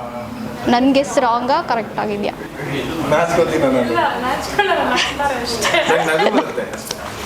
ಹಾಗಿದ್ರೆ ಯಾವ ಸೀನ್ ಮಾಡುವಾಗ ನಿಮಗೆ ಕಷ್ಟ ಅನ್ಸೋ? ರೊಮ್ಯಾಂಟಿಕ್ ಸೀನ್ ಅಥವಾ ಈ ಸಿನಿಮಾದಲ್ಲಿ ಕಷ್ಟ ಆಗಿರೋ? ಆ್ಯಕ್ಚುಲಿ ಕಷ್ಟ ಅನ್ನೋ ಸೀನ್ ಎಲ್ಲ ಕಂಫರ್ಟೇಬಲ್ ಆಗಿ ಮಾಡೋಕ್ಕೆ ಸಪೋರ್ಟ್ ಮಾಡಿದ್ದಾರೆ. ಅಂದರೆ ಫೈಟ್ ಸೀನ್ ಆಲ್ಮೋಸ್ಟ್ ಕಷ್ಟ ಅನಿಸೋದು. ಅವಾಗ ಅವರೆಲ್ಲ ಇದ್ದರೂ ಸಪೋರ್ಟ್ ಮಾಡೋದು. ಕಷ್ಟ ಅಂತ ಯಾವುದೂ ಅನಿಸಿಲ್ಲ ನಿಮಗೆ? ನೀವು ಬಿಡಿ 3 ಸಿನಿಮಾ ಆಲ್ರೆಡಿ, ಇದು 3ನೇ ಸಿನಿಮಾ, ಎಕ್ಸ್ಪೀರಿಯೆನ್ಸ್ ಆಗಿದೆ. ನೀವು ಎಷ್ಟು ಚೆನ್ನಾಗಿ ಎಕ್ಸ್ಪ್ರೆಷನ್ಗಳು ಕೊಡ್ತೀರಲ್ಲ, ಅದಕ್ಕಂತ ಏನಾದರೂ ಕ್ಲಾಸಸ್ ಅಟೆಂಡ್ ಮಾಡ್ತೀರಾ ಹೇಗೆ? ಇಲ್ಲ, ಅಂದರೆ ನಾನು ವರ್ಕ್ಶಾಪ್ ತೊಗೊಂಡಿದ್ದೀನಿ. ಆ್ಯಂಡ್ ನಾನು ಒಂದು 6 ತಿಂಗಳು ಡೈಲಿ ಮೊನೊಲಾಗ್ಸ್ ಮಾಡ್ತಿದ್ದೆ. ಇವಾಗಲೂ ಮಾಡ್ತೀನಿ. It's daily process. ನಾವು ಎಷ್ಟು ಆ್ಯಕ್ಟರ್ಸ್ ಅಂದರೆ ಹಾಗೆ ಅಲ್ವಾ, we have to every day evolve. So ನಾನು ಡೈಲಿ ಏನೋ ಒಂದು ಮೂವೀಸ್ ನೋಡ್ತೀನಿ, ಇಲ್ಲ ನಾನು ಮೊನೊಲಾಗ್ಸ್ ಮಾಡ್ತೀನಿ. ಆ್ಯಂಡ್ ನಮ್ಮ ಮೇನ್ ಇರೋದು ಏನಂದರೆ ಆ ಕ್ಯಾರೆಕ್ಟರ್ ಅರ್ಥ ಆಗಬೇಕು, ಕಮ್ಯುನಿಕೇಷನ್ ಕ್ಲಿಯರ್ ಇರಬೇಕು. And then you just have to feel it and act ಅಷ್ಟೇ. ಇವಾಗ ಹೇಳ್ತಾರೆ ಒಂದು ಸಿನಿಮಾದಲ್ಲಿ ಆ್ಯಕ್ಟ್ ಮಾಡಬೇಕಂದ್ರೆ ಡೈರೆಕ್ಟ್ರ್ ಜೊತೆ ಆರ್ಟಿಸ್ಟ್ಗಳು ಚೆನ್ನಾಗಿ ಬಾಂಡಿಂಗ್ ಇರಬೇಕು ಈ ಥರ. ನಿಮ್ಮ ಡೈರೆಕ್ಟರ್ ಜೊತೆ ಹೇಗಿತ್ತು ಸೆಟ್ಟಲ್ಲಿ? ತುಂಬ ಕಂಫರ್ಟೇಬಲ್ ಇತ್ತು ಸರ್ ಜೊತೆ. ಯಾಕಂದರೆ ಅವರು ಏನು ಡೌಟ್ಸ್ ಇದೆ ಎಷ್ಟು ಸಲ ಬೇಕಾದರೂ ಕೇಳ್ಬೋದು. He was not getting irritated or something. ಕ್ಲಿಯರಾಗಿ ಹೇಳ್ತಿದ್ರು. ಈವನ್ ಒಂದು ಸೀನ್ ಮುಂಚೆ ಅದಿದೆ ಅಲ್ವಾ, ಸೀನ್ ಮುಂಚೆ ಒಂದು 5 ಮಿನಿಟ್ಸ್ ಆವಾಗ ಕ್ಲಿಯರಾಗಿ ನಾನು ಮತ್ತೆ ಕೇಳ್ತಿದ್ದೆ ಏನು ಅಂತ. ಫಾರ್ ಲಾಂಗ್ ಇಂಟೆನ್ಸ್ ಸೀನ್ಸ್ಗೆಲ್ಲ ಅವ್ರು ಕೇಳ್ತಿದ್ದೆ. ಸೊ ಪ್ರೀವಿಯಸ್ ಸೀನ್ ಎಕ್ಸ್ಪ್ಲೈನ್ ಮಾಡ್ತಿದ್ರು. ತುಂಬ ಚೆನ್ನಾಗಿ ಅವರು ಎಕ್ಸ್ಪ್ಲೈನ್ ಮಾಡ್ತಿದ್ರು. ವರ್ಕ್ಶಾಪ್ ಏನಾದರೂ ಮಾಡಿದ್ರಾ ಈ ಶೂಟಿಂಗ್ ಹೋಗೋಕ್ಕೂ ಮೊದಲು? ಇಲ್ಲ, ಅದಕ್ಕೆ ಟೈಮ್ ಇರಲಿಲ್ಲ. ಅದೇ ಇವರು ಆಲ್ರೆಡಿ ಸೆಟ್ಟಲ್ಲಿ ಇದ್ರು, ನಾನು ಹೇಳಿದ್ದೆ ಅಲ್ವ, ನಂಗೆ ಒಂದು ದಿನ ಇತ್ತು. ಸೊ ವರ್ಕ್ಶಾಪಿಗೆ ಏನು ಟೈಮ್ ಸಿಕ್ಕಿಲ್ಲ. ನಾನು ಡೈರೆಕ್ಟ್ರನ್ನು ಡೀಲ್ ಮಾಡ್ಕೊಂಡಿದ್ವಿ. ಅಂದರೆ ಏನೇ ಪ್ರಾಬ್ಲಮ್ ಆದರೂ ಯಾರ ಮೇಲೂ ಬ್ಲೇಮ್ ಮಾಡೋಂಗಿಲ್ಲ. ಬ್ಲೇಮ್ ನಮ್ಮದೇ, ನಾವೇ ತಪ್ಪು ಮಾಡಿರೋದು, ನಾವು ಸರಿ ಮಾಡ್ಕೊಂಡು ಹೋಗ್ಬೇಕು ಅಂತ. ಅದು ನಿಜವಾಗ್ಲೂ ತುಂಬ ವರ್ಕ್ ಆಯಿತು ಸಿನಿಮಾದಲ್ಲಿ. ಅಂದರೆ ನಾವು ಎಲ್ಲ ಟೈಮು ಬೇರೆಯವ್ರನ್ನ ಬ್ಲೇಮ್ ಮಾಡ್ಕೊಂಡೋದ್ರೆ ಅದಕ್ಕೂ ಟೈಮ್ ವೇಸ್ಟ್ ಆಗುತ್ತಲ್ಲ. ಸೊ ಡೈರೆಕ್ಟ್ರ್ ಹೇಳಿರೋ ಒಂದೇ ಮಾತು ಫಸ್ಟೇ ಬಂದು ಹೇಳೋದು, ನೋಡಿ ಚಿನ್ನ, ನಾನು ಬೇರೆಯವ್ರ ಮೇಲೆ ಕೋಪ ಮಾಡ್ಕೊಳಕ್ಕಾಗಲ್ಲ, ನಿನ್ನ ಮೇಲೆ ಮಾಡ್ಕೊಂಡೇ ಇರ್ತೀನಿ, ನೀನು ಅದನ್ನು ರಾಂಗ್ ಆಗಿ ತೊಗೋಬಾರ್ದು, ಬಟ್ ಯಾರನ್ನೂ ಬ್ಲೇಮ್ ಮಾಡಬಾರ್ದು, ನಾವೇ ಬ್ಲೇಮ್ ಮಾಡ್ಕೊಳ್ಳೋಣ, ಸಿನಿಮಾ ಚೆನ್ನಾಗಿರ್ಬೇಕು. ಇದು ತುಂಬ ವರ್ಕ್ ಆಗಿದೆ ನನಗೆ. ಹಾಗಿದ್ರೆ ಡೈರೆಕ್ಟರ್ ತುಂಬ ಕ್ಲೋಸು ಅಂತ ಅನ್ಸುತ್ತೆ ನಿಮಗೆ? ಹೇಗೆ ಜರ್ನಿ ಇದೆ. ನಾನು ಸೀರಿಯಲ್ ಮಾಡಿದಾಗ ನನ್ನ ಫಸ್ಟ್ ಸೀರಿಯಲ್ಗೆ ರೈಟ್ರ್ ಅವರು. ಆಮೇಲೆ ಅದಾದಮೇಲೆ ಒಂದು 5 ಇಯರ್ಸ್ ನಾನು ಬೇರೆ ಚೆನ್ನೈಗೆ ಹೋಗಿ ವರ್ಕ್ ಮಾಡ್ತಾ ಇದ್ನ. ಬಂದಮೇಲೆ ಅವರೇ ಕರೆದಿದ್ದು, ಈ ಥರ ಒಂದು ಸಿನಿಮಾ ಮಾಡ್ತಾಯಿದ್ದೀನಿ, ರೈಟಿಂಗಲ್ಲಿ ನನ್ನ ಜೊತೆ ಇರುವಂಥ ಬೇರೆ ಸಿನಿಮಾಗೆ. ಅದು ವರ್ಕ್ ಆಗಲಿಲ್ಲ. ಅದಾದಮೇಲೆ ಅವರು ಮೇಯ್ನ್ ಅಂದರೆ ತುಂಬ ಕಾಮ್ ಇರ್ತಾರೆ ಸೆಟ್ಟಲ್ಲಿ, ಅದು ತುಂಬ ಇಂಪಾರ್ಟೆಂಟ್. ಅವ್ರ ಕಾಮ್ನೆಸ್ಸಿಂದ ನಮಗೂ ಆ ವೈಬ್ ಕ್ರಿಯೇಟ್ ಆಗುತ್ತೆ, ನಾವು ಚೆನ್ನಾಗಿ ಆ್ಯಕ್ಟ್ ಮಾಡ್ಬೋದು. ಕಾಮ್ ಏನಿರಲ್ಲ, ಕಾಮ್ ಎಲ್ಲಿರ್ತಾರೆ, ಕಾಮ್ ಇರಲ್ಲ. ನನ್ನ ಜೊತೆ ಜೊತೆ ಕಾಮ್ ಇರ್ತಾರೆ.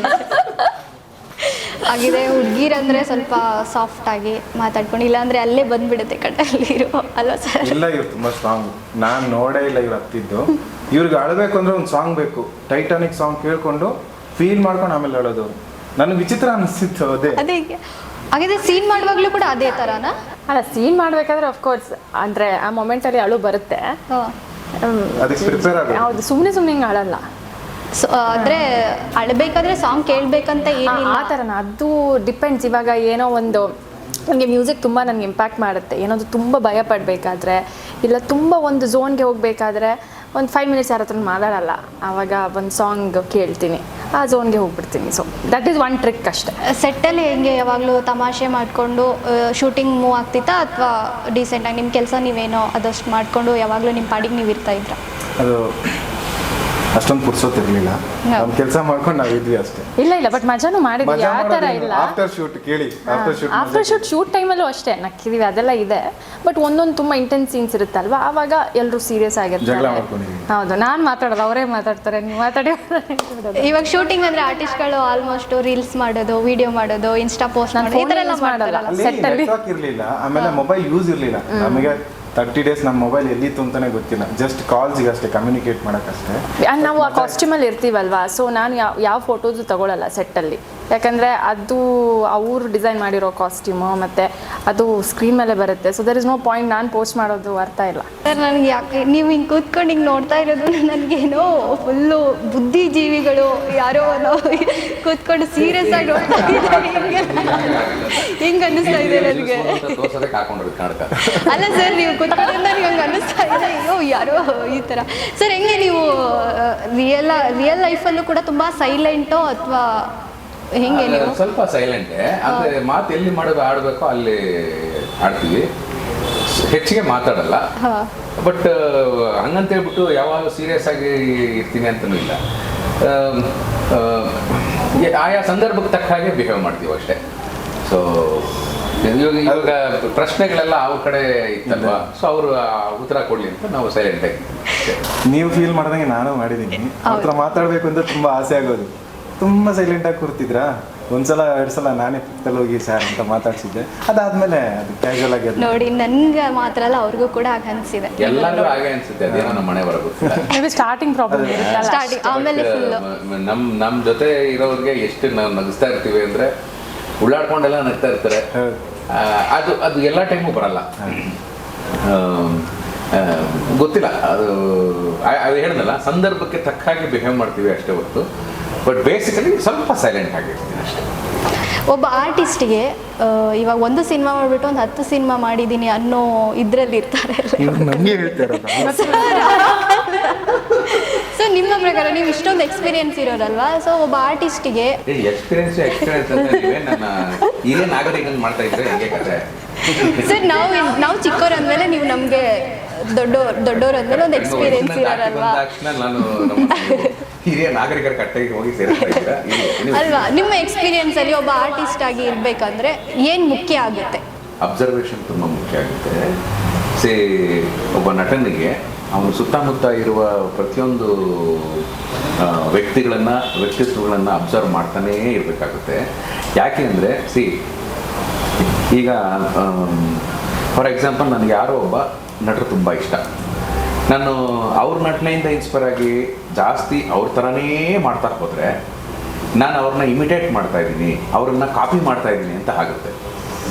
ಒಬ್ಬ ನಟ ಆದವನು ತನ್ನ ಒರಿಜಿನಾಲಿಟಿನ ಬೆಳೆಸ್ಕೋಬೇಕು ಅಂದರೆ ನಮ್ಮ ಸುತ್ತಮುತ್ತ ಇರೋ ಪ್ರತಿಯೊಬ್ಬ ವ್ಯಕ್ತಿಗಳನ್ನು ನೋಡಬೇಕು. ಒಬ್ಬೊಬ್ಬ ವ್ಯಕ್ತಿಯಲ್ಲೂ ಒಂದೊಂದು ಬೇರೆ ಥರ ಬಿಹೇವಿಯರ್ ಇರುತ್ತೆ.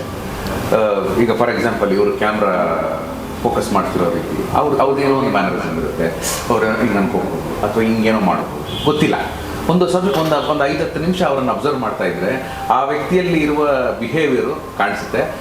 ನಾವು ಅದನ್ನು ಯಾವುದಾದ್ರೂ ಒಂದು ಪಾತ್ರಕ್ಕೆ ಅದನ್ನು ಅಡಾಪ್ಟ್ ಮಾಡಿಕೊಂಡಾಗ ನಾವು ಒರಿಜಿನಲ್ ಆಗಿ ಆ್ಯಕ್ಟ್ ಮಾಡ್ತಾ ಇದ್ದೀವಿ ಅಂತ ಹೊಸದಾಗಿ ಆ್ಯಕ್ಟ್ ಮಾಡ್ತಾ ಇದ್ದೀವಿ ಅಂತ ಅನಿಸುತ್ತೆ. ಸೊ ಒಬ್ಬ ಆ್ಯಕ್ಟ್ರಿಗೆ ಬೇಕಾಗಿರೋದು ಮೇಜರಾಗಿ ಅಬ್ಸರ್ವೇಷನು, ಎಲ್ಲರನ್ನೂ ಅಬ್ಸರ್ವ್ ಮಾಡ್ತಾ ಇರಬೇಕು. ವಿಶೇಷವಾಗಿ ಯಾರೋ ಒಬ್ರು ಕಾಣಿಸ್ಕೋತಾರೆ ನಮಗೆ, ವಿಚಿತ್ರವಾಗಿ ಮಾತಾಡೋರು, ರಾಂಗ್ ಪಾಸ್ ಕೊಟ್ಟು ಮಾತಾಡೋರು, ಜೋರಾಗಿ ಮಾತಾಡೋರು, ಇನ್ನು ಕೆಲವರು ಮಾತಾಡ್ತಾರೆ ಬಾಯೇ ಬಿಡಲ್ಲ, ಇಷ್ಟರಲ್ಲೇ ಮಾತಾಡ್ತಿರ್ತಾರೆ. ಸೊ ಒಬ್ಬೊಬ್ರದ್ದು ವಿಶೇಷತೆ ಇರುತ್ತಲ್ಲ, ಅದನ್ನೆಲ್ಲ ಅಬ್ಸರ್ವ್ ಮಾಡಿ ನಾವು ಅಡಾಪ್ಟ್ ಮಾಡಿಕೊಂಡ್ರೆ ನಾವು ನಮ್ಮ ಮುಂದೆ ಮಾಡುವ ಪಾತ್ರಗಳಲ್ಲಿ ಹೊಸದಾಗಿ ಕಾಣಿಸ್ತೀವಿ. ಆ ಕಲಾವಿದ ಏನೋ ನಿಜವಾಗ್ಲೂ ಚೆನ್ನಾಗಿ ಮಾಡ್ತಾ ಇದ್ದಾನಪ್ಪ ಇವನು ಅನ್ಸುತ್ತೆ. ಇವಾಗ ಈ ಸಿನಿಮಾದ ಪ್ರೊಡ್ಯೂಸರ್ ಹಿಂದೆ ಸೀರಿಯಲ್ಗಳು ಮಾಡಿದ್ದಾರೆ, ಅವು ಸೀರಿಯಲ್ಗಳು ಸಖತ್ ಹಿಟ್ಟಾಗಿದೆ. ಒಂದು 3 ವರ್ಷ ಈ ಥರ ಸಾಲಾಗಿ ಸೀರಿಯಲ್ಗಳು ಮಾಡಿದ್ದಾರೆ. ಫಸ್ಟ್ ಸಿನಿಮಾ ಅವರು ಪ್ರೊಡ್ಯೂಸ್ ಮಾಡಿದ್ದಾರೆ. ಫಸ್ಟ್ ಸಿನಿಮಾ ಅಂದಾಗ ಒಂದಿಷ್ಟು ದಿನ, ಇಷ್ಟು ತಿಂಗಳುಗಳು ಶೂಟಿಂಗ್ ಅಂತ ಇರುತ್ತೆ. ನಿಮಗೆ ಹೆಂಗೆ ಅನಿಸುತ್ತೆ? ಸೀರಿಯಲ್ ಆದರೆ ವರ್ಷಗಟ್ಟಲೆ ಹೋಗ್ತಾ ಇರುತ್ತೆ, ಇದು ಸಿನಿಮಾ, ಫಸ್ಟ್ ಸಿನಿಮಾ ಒಂದು ದೊಡ್ಡ ಪ್ರೊಡ್ಯೂಸರ್ ಮಾಡಿದ್ದಾರೆ ಅನ್ನೋ ಒಂದು ನಿಮ್ಮ ಮೇಲೆ ಎಷ್ಟು ಪ್ರೆಷರ್ ಇದೆ, ಎಷ್ಟು ಹೆಮ್ಮೆ ಇದೆ? ಹೆಮ್ಮೆ ಅಂತೂ ಖಂಡಿತ ಇದೆ. ಯಾಕಂದರೆ ಇದನ್ನು 1,000 ಜನ ಕೇಳಿದ್ದಾರೆ, ನೀನು ಹೆಂಗಪ್ಪ ಹೀರೋ ಆದೆ, ಅದು ಈ ಪ್ರೊಡಕ್ಷನ್ ಹೌಸಲ್ಲಿ ಮೊದಲನೇ ಸಿನಿಮಾ ಅಂತ. ಬಟ್ ಹೆಮ್ಮೆ ಅಂತೂ ಖಂಡಿತ ಇದೆ. ಅದ್ರ ಪ್ರೆಷರ್ ಅಲ್ಲ ಅದು, ಆ್ಯಕ್ಚುಲಿ ನಾವು ಅದಕ್ಕೆ ಅಂತಲೇ ವೆಯ್ಟ್ ಮಾಡ್ತಾ ಇದ್ವಲ್ಲ, ಆ ಥರ. ಆಗ ಒಂದು ಹಶ್ವಿದ್ದಾಗ ಒಂದು ಏನೇ ಸಿಕ್ಕಿದ್ರು ಅದನ್ನು ಸೂಪರಾಗಿ ತಿಂತೀವಲ್ಲ, ಅದೇ ಥರ ಚೆನ್ನಾಗಿ ತಿಂದಿದ್ದೀನಿ ಅಂತ ಅಂದ್ಕೊಂಡಿದ್ದೀನಿ ಅಷ್ಟೇ. ನೀವು ಹೇಳಿ ನಿಮ್ಮ ಪ್ರೊಡ್ಯೂಸರ್ ಬಗ್ಗೆ. ಸೊ ನಾನು ಫಸ್ಟ್ ಟೈಮ್ ವರ್ಕ್ ಮಾಡೋದು ಈ ಬ್ಯಾನರಲ್ಲಿ. ಹರ್ಷ ಸರ್ ಆ್ಯಂಡ್ ಭಗತ್ ಅವರು, ನವೀನ್ ಸರ್ ಗೊತ್ತಿಲ್ಲ ನನಗೆ, ವರ್ಕ್ ಮಾಡಿದ್ದಾರೆ ಮುಂಚೆ ಈ ಬ್ಯಾನರಲ್ಲಿ. ಸೊ ನನಗೆ ರಾಮ್ಜಿ ಸರ್ ಅವರು ಮನೆಗೆ ಲಂಚ್ಗೆ ಇನ್ವೈಟ್ ಮಾಡಿದರು. ಆ್ಯಂಡ್ ಅವರು ಟ್ರೀಟ್ ಮಾಡಿರೋಂಥ ರೀತಿ, ಅವ್ರ ವೈಫ್ ಪೂಜೆ ಎಲ್ಲ ಮಾಡಿ ನನಗೆ ಸಾರಿ ಕೊಟ್ಟಿದ್ದರು. ಸೊ ತುಂಬ ಖುಷಿ ಆಯಿತು. ಅದು ಒಂದು ರೆಸ್ಪೆಕ್ಟ್ ಮತ್ತು ತುಂಬ ಸೇಫ್ ಗರ್ಲ್ಸ್, ಹೌದು, ಗರ್ಲ್ಸ್ಗೆ ವರ್ಕ್ ಮಾಡೋಕ್ಕೂ ತುಂಬ ಸೇಫ್ ಅಂತ ಅನಿಸ್ತು. ಇಲ್ಲಿ ಏನು ಪ್ರಾಬ್ಲಮ್ ಇರಲಿಲ್ಲ, ತುಂಬ ಚೆನ್ನಾಗಿ ಅನಿಸ್ತು. ಸರ್, ಇವಾಗ ಇಂಡಸ್ಟ್ರಿನಲ್ಲಿ ಆರ್ಟಿಸ್ಟ್ಗಳ ಮೇಲೆ ಬ್ಲೇಮ್ ಮಾಡ್ತಾ ಇದ್ದಾರೆ. ಇವಾಗ ಕನ್ನಡ ಇಂಡಸ್ಟ್ರಿ ಬಿದ್ದೋಗ್ತಾ ಇದೆ, ಅದಕ್ಕೆಲ್ಲ ಸ್ಟಾರ್ಗಳ ಮೇಲೆ ಅವ್ರುಗಳು ಮಾಡ್ತಾ ಇರೋ 1 ಸಿನಿಮಾ 2 ಸಿನಿಮಾ ಪ್ರಾಬ್ಲಮ್ ಆಗ್ತಾ ಇದೆ, ಸಾಲಾಗಿ ಸಿನಿಮಾಗಳು ಬರಲಿ ಅಂತ ಸ್ಟಾರ್ಗಳ ಮೇಲೆ ಬ್ಲೇಮ್ ಮಾಡ್ತಾ ಇದ್ದಾರೆ. ಅದು ನಿಮ್ಮ ಪ್ರಕಾರ ತಪ್ಪಾ ಸರಿನಾ? ಯಾರನ್ನು ಬ್ಲೇಮ್ ಮಾಡೋದು ಸರಿಯಲ್ಲ ಅಂತ ನನ್ನ ಅಭಿಪ್ರಾಯ. ಇಂಡಸ್ಟ್ರಿ ಅಂದರೆ ಯಾವ ಒಬ್ಬ ವ್ಯಕ್ತಿಯಿಂದ ಇಂಡಸ್ಟ್ರಿ ಆಗಲ್ಲ. ಇಂಡಸ್ಟ್ರಿ ಅಂತ ಕರೆಯೋದೇ ಇಲ್ಲಿ ಹಲವಾರು ಪ್ರತಿಭೆಗಳು, ಸಾಕಷ್ಟು ಪ್ರತಿಭೆಗಳು ಜೊತೆಯಾಗಿದೆ ಅನ್ನೋ ಕಾರಣಕ್ಕೆ. It is not one man show. ಈಗ ಒಂದು ಸಿನಿಮಾದಲ್ಲಿ ಒಂದೇ ನಟ ಇರೋ ಸಿನಿಮಾನೂ ಇದೆ ಅಂದ ಮಾತ್ರಕ್ಕೆ ಅದು ಆ ಒಬ್ಬ ವ್ಯಕ್ತಿಯಿಂದ ಇಡೀ ಸಿನಿಮಾ ಆಗಿಲ್ಲ. ಅದು ಹಿಂದೆ ಒಂದಷ್ಟು ಕ್ಯಾಮ್ರಾಮನ್ನು, ಮ್ಯೂಸಿಕ್ ಡೈರೆಕ್ಟ್ರು, ಆರ್ಟ್ ಡೈರೆಕ್ಟ್ರು, ಇನ್ನೊಬ್ರು ಮತ್ತೊಬ್ಬರು ಮಾಡಿದ್ದಾರೆ. ಅಲ್ಲಿ ಒಂದೇ ಪಾತ್ರ ಇರ್ಬೋದು. ಇಡೀ ಸಿನಿಮಾದಲ್ಲಿ 1 ಮ್ಯಾನ್ ಶೋ ಅಂತ ನಾವೇನು ಕರಿತೀವಿ, ಒಂದು ಪಾತ್ರ ಆ ಇಡೀ ಸಿನಿಮಾದಲ್ಲಿ ಇರ್ಬೋದು. ಆದರೆ ಆ ಒಂದು ಪಾತ್ರನ ಕ್ರಿಯೇಟ್ ಮಾಡೋಕ್ಕೆ ಒಬ್ಬ ನಿರ್ದೇಶಕ ಇದ್ದಾನೆ, ಒಬ್ಬ ಬರಹಗಾರ ಇದ್ದಾನೆ, ಸಂಗೀತ ನಿರ್ದೇಶಕ ಇದ್ದಾನೆ, ಇಷ್ಟು ಜನಗಳು ಸೇರಿ ಒಟ್ಟಾರೆಯಾಗಿ ಒಂದು ಸಿನಿಮಾ ಆಗಿರೋದು. ಅದೇ ಥರ ನಮ್ಮ ಇಂಡಸ್ಟ್ರಿ, ಇದು ಒಟ್ಟಿಗೆ ಮಾಡಬೇಕಾದಂಥ ಕೆಲಸ. ಯಾರೋ ಎಲ್ಲೋ ಕೂತ್ಕೊಂಡು ಇನ್ನೊಬ್ಬರನ್ನ ಬ್ಲೇಮ್ ಮಾಡೋದು ತಪ್ಪು ಅಂತ ನನ್ನ ಅಭಿಪ್ರಾಯ ಕೂಡ. ಅವರೊಂದು ಬೇಕಾದರೆ ಸ್ಟಾರು ನಟರುಗಳು 1-2 ಸಿನಿಮಾಗಳು ಮಾಡ್ತಾ ಇರೋದ್ರಿಂದ ನಮಗೆ ತೊಂದರೆ ಆಗ್ತಿದೆ ಅನ್ನೋ ಒಂದು ಸ್ಟೇಟ್ಮೆಂಟ್ ಏನಿದೆ, ಅದಕ್ಕೆ ನನ್ನ ಒಮ್ಮತನೂ ಇಲ್ಲ. ಯಾಕೆಂದರೆ ಅವರು ಸ್ಟಾರ್ ಆಗೋದಕ್ಕೆ ಹಂತವಾಗಿ ಹೋಗಿ ಜನಗಳ ಮನಸ್ಸಲ್ಲಿ ಅವರು ಕೂತು ಗಲ್ಲಾಪೆಟ್ಟಿಗೆಯಲ್ಲಿ ಅವರು ಸಾಧನೆ ಮಾಡಿ ಇವತ್ತೊಂದು ದಿವಸ ಅವರು ಸ್ಟಾರ್ ಆಗಿದ್ದಾರೆ. ಸೊ ಸ್ಟಾರ್ ಆಗ್ತಾ ಜವಾಬ್ದಾರಿಗಳು ಜಾಸ್ತಿ ಆಗಿದೆ. ಜವಾಬ್ದಾರಿಗಳು ಜಾಸ್ತಿ ಆಗ್ತಾ ಇದ್ದ ಹಾಗೇನೆ ಮುಂದಿನ ಸಿನಿಮಾ ವಾಟ್ ನೆಕ್ಸ್ಟ್ ಅನ್ನೋ ಪ್ರಶ್ನೆ ಶುರುವಾಗುತ್ತೆ. ಆ ಪ್ರಶ್ನೆ ಶುರುವಾಗ್ತಿದ್ದಂಗೆ ಅದಕ್ಕೆ ಅದ್ರ ಸುತ್ತ ಹುಟ್ಕೊಳ್ಳುವ ಉತ್ತರಗಳನ್ನು ಜಾಸ್ತಿ ಆಗ್ತಾ ಹೋಗುತ್ತೆ. ಇದೆಲ್ಲದಕ್ಕೂ ಸಮಯ ಬೇಕಾಗುತ್ತೆ. ಆ್ಯಂಡ್ ಅದನ್ನೆಲ್ಲ ತೂಗಿಸ್ಕೊಂಡು ನನ್ನ ನೆಕ್ಸ್ಟ್ ಪಿಕ್ಚರ್ ಕೂಡ ಸಕ್ಸಸ್ ಕೊಡಲೇಬೇಕು ಅಂತ ಒಂದು ಹಠದಲ್ಲಿ ಹೊರಡುತ್ತೆ ಸಿನಿಮಾ ತಂಡ. ಯಾಕೆಂದರೆ ಆ ಸ್ಟಾರ್ಡನ್ನು ಉಳಿಸ್ಕೋಬೇಕು. ಹಾಗಾಗಿ ಸಮಯ ಹಿಡಿಯುತ್ತೆ. ಆದ್ದರಿಂದ ಅವರನ್ನು ನಾವು ಬ್ಲೇಮ್ ಮಾಡೋದು ತಪ್ಪಾಗುತ್ತೆ. ಇನ್ನೂ ಬೇಕಾದರೆ ಅವರು ಈ ಥರ ಏನಾರು ಐಡಿಯಾ ಮಾಡ್ಬೋದು. It's just my opinion. ಎಲ್ಲರೂ ಸೇರಿ, ಅಂದರೆ ಎಲ್ಲ ಸ್ಟಾರ್ ನಟರುಗಳು ಸೇರಿ, ಈಗ ಅವ್ರು ಹೇಳ್ತಿರೋ ಹಾಗೆ, ಅವ್ರು ಅಂದ್ಕೊಳ್ತಾ ಇರೋ ಹಾಗೆ, ಜನ ನಮ್ಮ ಕಡೆ ತಿರುಗಿ ನೋಡ್ತಾ ಇಲ್ಲ, ಜನ ನಮ್ಮ ಕನ್ನಡ ಇಂಡಸ್ಟ್ರಿಗೆ ಬರ್ತಾ ಇಲ್ಲ, ಹಾಗೆ ಹೀಗೆ ಅವ್ರು ಏನು ಹೇಳ್ತಿದ್ದಾರೋ ಅವ್ರ ಅಭಿಪ್ರಾಯಕ್ಕೆ ನಾನು ಹೇಳ್ತಾ ಇರೋವಂಥದ್ದು. ಎಲ್ಲರನ್ನೂ ಒಗ್ಗೂಡಿಸಿ ಎಲ್ಲ ಸ್ಟಾರ್ಗಳನ್ನು ಸೇರಿಸಿ ಕನ್ನಡ ಚಿತ್ರರಂಗಕ್ಕೋಸ್ಕರ ಒಂದು ಚಿತ್ರ ಮಾಡಿದ್ರೆ ನಮ್ಮ ಜನ ನೋಡ್ಬೋದು, ಜನ ಚಪ್ಪಾಳೆ ತಟ್ಟಬಹುದು. ಯಾಕೆಂದರೆ ಒಳ್ಳೆ ಸಿನಿಮಾ ಮಾಡಿದಾಗ ಯಾವತ್ತೂ ಜನ ಕೈ ಬಿಟ್ಟಿಲ್ಲ. ಖಂಡಿತವಾಗ್ಲೂ ಥಿಯೇಟ್ರಿಗೆ ಬರಬಾರ್ದು ಅಂತ ಯಾರು ಬೋರ್ಡ್ ಹಾಕೊಂಡು ಕೂತ್ಕೊಂಡಿಲ್ಲ. ಎಲ್ಲರೂ ಥಿಯೇಟ್ರಿಗೆ ಬರೋದಕ್ಕೆ, ಥಿಯೇಟ್ರಲ್ಲಿ ಸಿಗುವ ಎಂಟರ್ಟೈನ್ಮೆಂಟ್ ನೋಡೋದಕ್ಕೆ ಕಾಯ್ತಾ ಇದ್ದಾರೆ. ಆದರೆ ಅದಕ್ಕೆ ತಕ್ಕನಾದಂಥ ಸಿನಿಮಾಗಳನ್ನು ನಾವು ಕೊಡಬೇಕು. ಸೊ ಇಲ್ಲಿ ಯಾರು ಬ್ಲೇಮ್ ಮಾಡೋದು ತಪ್ಪು. ಎಲ್ಲರೂ ಒಟ್ಟುಗೂಡಿ ಇದಕ್ಕೆ ಈ ಸಮಸ್ಯೆ ಎಲ್ಲ ಇದು ಹೊಸದಾಗಿ ಬಂದಿರೋ ಸಮಸ್ಯೆ ಏನಲ್ಲ. ಸುಮಾರು ವರ್ಷಗಳಿಂದನೂ ಅವಾಗವಾಗ ಒಂದು ಸ್ಟೇಜಸ್ಸಲ್ಲಿ ಬಂದು ಹೋಗ್ತಾ ಇರುವಂಥ ಸಮಸ್ಯೆನೇ ಇದು. ಎಲ್ಲರೂ ಒಟ್ಟುಗೂಡಿ ಇದಕ್ಕೇನಾದ್ರು ಪರಿಷ್ಕಾರ ಕಂಡುಹಿಡ್ಕೊಂಡ್ರೆ ಒಳ್ಳೆಯದು ಅಂತ ನನ್ನ ಅಭಿಪ್ರಾಯ. ಹಾಗಿದ್ರೆ ಕನ್ನಡ ಸಿನಿಮಾಗಳನ್ನು ಯಾಕೆ ಜನ ಬಂದು ನೋಡ್ತಾ ಇಲ್ಲ ಅನ್ನೋದು ನಿಮ್ಮ ಪ್ರಕಾರ? ಕನ್ನಡ ಸಿನಿಮಾಗಳು ಅಂತಲೇ ಹೇಳಿದ್ರೆ ತಪ್ಪಾಗುತ್ತೆ. ಯಾಕೆಂದರೆ ನೀವು ಬೆಂಗಳೂರು ಅಂತ ಒಂದು ಮೆಟ್ರೋಪಾಲಿಟನ್ ಸಿಟಿನಲ್ಲಿ ಇವತ್ತೇನಾಗಿದೆ, ಬೇರೆ ಭಾಷೆಗಳ ಜನರು ಮತ್ತು ಬೇರೆ ಭಾಷೆಯ ಪ್ರಭಾವ, ನ್ಯಾಚುರಲಿ ಬೇರೆ ಸಿನಿಮಾಗಳ ಪ್ರಭಾವನೂ ಇದೆ. ಸೊ ಅಲ್ಲಿ ಹೆಚ್ಚು ಚಿತ್ರಗಳನ್ನು ತಯಾರಿಸ್ತಾ ಇದ್ದಾರೆ. ಅವರೆಲ್ಲರೂ ಕಾಂಪಿಟೇಷನ್ ಆಗಿ ಇಲ್ಲೂ ಬರ್ತಾ ಇದ್ದಾರೆ. ಅವರೆಲ್ಲರ ಜೊತೆಗೆ ನಾವು ಕಾಂಪೀಟ್ ಮಾಡ್ತಾ ಇದ್ವಿ. ಈಗ ಕನ್ನಡ ಮಾತ್ರ ನೋಡ್ತಾ ಇಲ್ಲ, ಬೇರೆದು ನೋಡ್ತಾ ಇದ್ದಾರೆ ಅಂತ ಹೇಳಿದ್ರು ತಪ್ಪಾಗಲ್ಲ. ಬೇರೆದೆಲ್ಲೂ ನೋಡ್ತಾ ಇದ್ದಾರೆ. ಈಗ 100 ಸಿನಿಮಾ ರಿಲೀಸ್ ಆಗುತ್ತೆ. ಮಲಯಾಳಂನಲ್ಲಿ ಒಂದು 100 ಸಿನಿಮಾ ರಿಲೀಸ್ ಆಗ್ಬೋದು. 100 ಸಿನಿಮಾನೇ ಜನ ಮಾತಾಡ್ತಾರೆ ಬೇರೆ ಸಿನಿಮಾಗಳು ಅಲ್ವಾ? ಹಾಗೇನೆ ನಮ್ಮ ಕನ್ನಡದಲ್ಲಿ ಒಳ್ಳೊಳ್ಳೆ ಸಿನಿಮಾಗಳು ಬಂದಾಗ ಯಾರು ಕೈ ಬಿಟ್ಟಿಲ್ಲ. ಈಗ ಇತ್ತೀಚೆಗೆ ಬ್ಲಿಂಕ್ ಅಂತ ಒಂದು ಸಿನಿಮಾ ಬಂತು, ಶಾಕಾಹಾರಿ ಅಂತ ಸಿನಿಮಾ ಬಂತು. ಅದೆಲ್ಲ ಥಿಯೇಟ್ರಿಕಲ್ಲಾಗೂ ಜನ ನೋಡಿದ್ದಾರೆ, OTTಯಲ್ಲೂ ನೋಡ್ತಾ ಇದ್ದಾರೆ.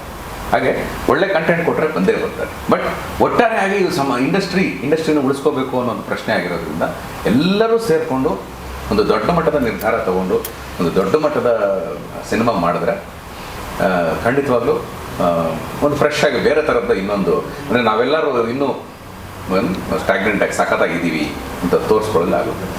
ಇವಾಗ ಕನ್ನಡ ಇಂಡಸ್ಟ್ರಿ ಬಿದ್ದೋಗ್ತಾ ಇದೆ ಅಂತ ಮಾತುಗಳು ಹರಿದಾಡ್ತಿದೆ. ಹಾಗಿದ್ರೆ ನಿಮ್ಮ ಪ್ರಕಾರ ಅದು ನಿಜ ಅಂತ ಅನ್ಸುತ್ತಾ? ಇಲ್ಲ, ಅದನ್ನೇ ಹೇಳ್ತಾ ಇದ್ದೀನಲ್ಲ ನಾನು. ಈ ಬರೀ ಕನ್ನಡ ಸಿನಿಮಾ ಅಂತಲೇ ಅಲ್ಲ, ಈಗ ತೆಲುಗಲ್ಲಿರುವಷ್ಟು ಫ್ಯಾನೆಟಿಕ್ಸು ತೆಲುಗು ಸಿನಿಮಾ ಲವರ್ಸು, ಅಂದರೆ cinema lovers, Telugu cinema lovers ಅಲ್ಲ, ತೆಲುಗಿನಲ್ಲಿ ಸಿನಿಮಾ ಲವರ್ಸು, ತೆಲುಗು ಭಾಷೆಯಲ್ಲಿ ಇರುವ ಸಿನಿಮಾ ಲವರ್ಸು ಎಷ್ಟು ಜನ ಇದ್ದರೂ ಈಗ ಅಲ್ಲಿರುವ ಪ್ರಮಾಣ ಕೂಡ ಕಡಿಮೆ ಆಗಿದೆ. ಅದಕ್ಕೆ ರೀಸನ್ ಹುಡುಕ್ತಾ ಹೋದರೆ 1000 ಸಿಗುತ್ತೆ. ಮೇ ಬಿ ಇವಾಗ ಎಲ್ಲರೂ OTTಯಲ್ಲಿ ನೋಡೋಕ್ಕೆ ಅಡಿಕ್ಟ್ ಆಗಿರ್ಬೋದು, ಇನ್ನೊಂದು ಮತ್ತೊಂದು. ಥಿಯೇಟ್ರಿಗೆ ಬರುವ ಪ್ರಮಾಣ ಚೂರು ಕಮ್ಮಿ ಆಗಿದೆ ವಿನಃ ಸಿನಿಮಾಗಳ ಮೇಲಿನ ಪ್ರೀತಿ ಕಮ್ಮಿ ಆಗಿಲ್ಲ. ಬಟ್ ತೆಲುಗಲ್ಲಿ ಮುಂಚೆ 100% ಜನ ಸಿನಿಮಾ ಥಿಯೇಟರ್ಗೆ, ಅಂದರೆ ಸಿನಿಮಾ ಹೆಂಗಾದ್ರೂ ನೋಡ್ಬಿಡೋಣ ಅನ್ನೋ ಮನಸ್ಥಿತಿ ಇತ್ತಲ್ಲ, ಈಗ ಅಷ್ಟೇ ಇಲ್ಲ, ಅಲ್ಲೂ ಸ್ವಲ್ಪ ಕಡಿಮೆ ಆಗಿದೆ. ಇಲ್ಲಿ ಮುಂಚೆಯಿಂದಲೂ ಸೆಲೆಕ್ಟಿವ್ ನಮ್ಮ ಕನ್ನಡದಲ್ಲಿ ತುಂಬ ಚೆನ್ನಾಗಿರಬೇಕು. ತುಂಬ ಅಂದರೆ ನಾನು ಕೊಡುವ ಹಣಕ್ಕೆ ಅದು 100% ನನಗೆ ಪೈಸಾ ವಸೂಲಾದರೆ ಮಾತ್ರ ಆ ಸಿನಿಮಾಗೆ ನಾನು ಥಿಯೇಟ್ರಿಗೆ ಬಂದು ನೋಡ್ತೀನಿ ಅನ್ನೋ ಒಂದು ಅಭಿಪ್ರಾಯ ಸುಮಾರು ವರ್ಷಗಳಿಂದನೂ ಇದೆ. ಹಾಗಾಗಿ ಬರುವ ಎಲ್ಲ ಸಿನಿಮಾಗಳು, ನಾನು ಅವಾಗಲೇ ಒಂದು ಹೇಳಿದೆ, ಎಲ್ಲರೂ it's business. At the end of the day it's business. ಎಲ್ಲರೂ ಬಿಸ್ನೆಸ್ ಮಾಡ್ತಾರೆ. ಎಲ್ಲ ಅಂಗಡಿಗಳಿಗೂ ಬಿಸ್ನೆಸ್ ಆಗಲ್ವೇ? ಯಾವುದೋ ಒಂದು ಪರ್ಟಿಕ್ಯುಲರ್ ಅಂಗಡಿಗೆ ಹೋಗಿ ಅಲ್ಲಿ ಕಸ್ಟಮರ್ ರೆಸ್ಪಾನ್ಸ್ ಇರ್ಬೋದು, ಅಲ್ಲಿ ಸಿಗೋ ಪದಾರ್ಥ ಇರ್ಬೋದು, ಅದು ಚೆನ್ನಾಗಿರುತ್ತೆ, ಜನ ಹೋಗಿ ಅಲ್ಲಿ ತೊಗೊಳ್ತಾರೆ. ಅದೇ ಥರ 100 ಸಿನಿಮಾ ರಿಲೀಸ್ ಆಗುತ್ತೆ. 100 ಸಿನಿಮಾಲೇ ಒಂದು 10-15 ಸಿನಿಮಾಗಳು ಸೂಪರ್ ಆಗಿರುತ್ತೆ, ಸೂಪರ್ ಹಿಟ್ ಆಗುತ್ತೆ. ದಟ್ ಡಸಂಟ್ ಮೀನ್ ಮಿಕ್ಕ ಎಲ್ಲ 85 ಸಿನಿಮಾಗಳು ಡಬ್ಬಾ ಪಿಕ್ಚರ್ಗಳು ಅಂತ ನಾವು ಅದನ್ನು ಕ್ಯಾಟಗರೈಸ್ ಮಾಡೋಕ್ಕಾಗಲ್ಲ. ಅದಕ್ಕೆ ಅದರದೇ ಆದಂಥ ಒಂದು ರೀತಿ ರಿವಾಜುಗಳಿರುತ್ತೆ. ರಿಲೀಸ್ ಏನೇನೋ ಆಗುತ್ತೆ. ಸೊ ಬಿದ್ದೋಗ್ತಾ ಇದೆ ಅಂತ ಹೇಳೋದೆಲ್ಲ ತಪ್ಪಾಗುತ್ತೆ. ಜುಲೈಯಲ್ಲಿ ನಿಮ್ಮ ಸಿನಿಮಾ ರಿಲೀಸ್ ಆಗ್ತಿದೆ, ವೀಕ್ಷಕರಿಗೆ ಏನು ಹೇಳ್ತೀರಾ? ಈಗ ಸರ್ ಹೇಳಿದಂಗೆ ಕ್ವಾಲಿಟಿ ಪ್ರಾಡಕ್ಟ್ ಬಂದಾಗ ನಾವು ಯಾವತ್ತೂ ಬಿಟ್ಕೊಟ್ಟಿಲ್ಲ ಕನ್ನಡ ಸಿನಿಮಾ. ಬ್ಲಿಂಕ್ ಆ್ಯಂಡ್ ಶಾಕಾಹಾರಿ ನೀವೇ ನೋಡಿದ್ದೀರ, ನಿಮಗೆ ಗೊತ್ತಿದೆ. ಸೊ ನಮಗೆ ಒಳ್ಳೆ ಪ್ರಾಡಕ್ಟ್ ಕೊಟ್ಟಾಗ ಕನ್ನಡ ಸಿನಿಮಾನ ಗೆಲ್ಲಿಸ್ತಾರೆ ಅನ್ನೋ ನಂಬಿಕೆ ಇದೆ. ಸೊ ಆಡಿಯನ್ಸ್ ಖಂಡಿತ ಬಂದೇ ಬರ್ತಾರೆ. ಈಗ ನಾನು ಆ್ಯಸ್ ಅ ಆಡಿಯನ್ ಆಗಿ ಒಂದೊಳ್ಳೆ ಟ್ರೇಲರ್ ಬಂದಾಗ ಆಬ್ವಿಯಸ್ಲಿ ಕನ್ನಡ ಸಿನಿಮಾನ ಥಿಯೇಟ್ರಿಗೆ ನೋಡಬೇಕು ಅನ್ನೋ ಮೈಂಡ್ಸೆಟ್ಟಲ್ಲಿ ಇರ್ತೀನಿ. ನಂತರ ತುಂಬ ಜನ ಇದ್ದಾರೆ, ಖಂಡಿತ ಥಿಯೇಟ್ರಿಗೆ ಬಂದೇ ಬರ್ತಾರೆ. ಒಳ್ಳೆ ಸಿನಿಮಾ ಮಾಡಿದ್ದೀವಿ, ದಯವಿಟ್ಟು ಸಪೋರ್ಟ್ ಮಾಡಿ, ಅಷ್ಟೇ ಕೇಳಬೇಕು. ಇದುವರೆಗೂ ನಿಮ್ಮ ಸಿನಿಮಾ ಬಗ್ಗೆ ನಮ್ಮ ಜೊತೆ ಹಂಚ್ಕೊಂಡಿದ್ದಕ್ಕೆ ತುಂಬ ಥ್ಯಾಂಕ್ಸ್. Thank you. ನಮಸ್ಕಾರ. SSTV ಸಿನಿಮಾ ಜಗತ್ತಿನ ಕ್ಷಣ ಕ್ಷಣದ ಸುದ್ದಿಯೊಂದಿಗೆ.